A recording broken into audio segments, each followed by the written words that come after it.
তাদের একটা কমন প্রশ্ন হয়, ডাক্তারবাবু এই ভিটামিন ডি আমরা কিভাবে ন্যাচারাল উপায়ে তৈরি করতে পারি, বা সূর্যের আলোয় গেলে কতক্ষণই বা রোদ্রের মধ্যে থাকবো।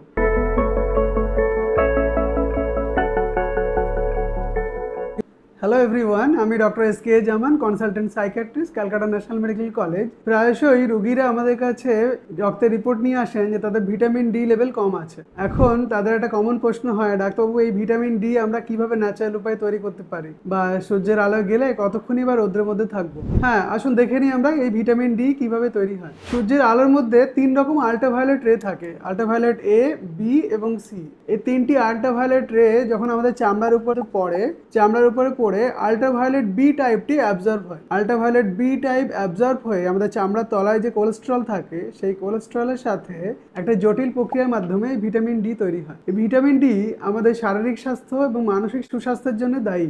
মানসিক স্বাস্থ্যের ক্ষেত্রে দেখা যায় যে ভিটামিন ডি কমে গেলে ডিপ্রেশন বেড়ে যেতে পারে, বা অ্যাংজাইটি বেড়ে যেতে পারে, বা মানসিক অস্থিরতা আসতে পারে। আর শারীরিক স্বাস্থ্যের ক্ষেত্রে দেখা যায় যে হাড়ের স্বাস্থ্য ভিটামিন ডি এর উপর ডিপেন্ড করে।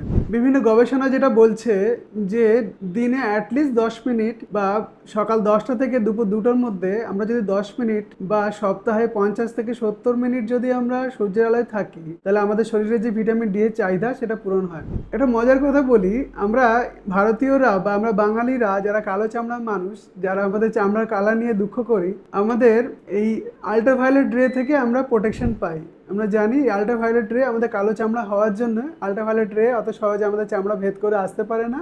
এই আল্ট্রাভায়োলেট রে আসতে পারে না বলে আমরা ভিটামিন ডিটা কম তৈরি করতে পারি ঠিকই, কিন্তু আমাদের বিভিন্ন রকম চামড়ার ক্যান্সার বা বিভিন্ন চামড়ার যে খারাপ রোগ যেগুলো আল্ট্রাভায়োলেট রে দ্বারা হয়, সেগুলো থেকে আমরা রক্ষা পাই। সুতরাং আমরা চেষ্টা করব যে 10 মিনিট অ্যাটলিস্ট দিনে যেন আমরা একটু আমাদের আপার বডি পার্টটা যেন একটু এক্সপোজ রেখে সূর্যের আলো থেকে আমাদের ভিটামিন ডিটা যেন তৈরি করতে পারি।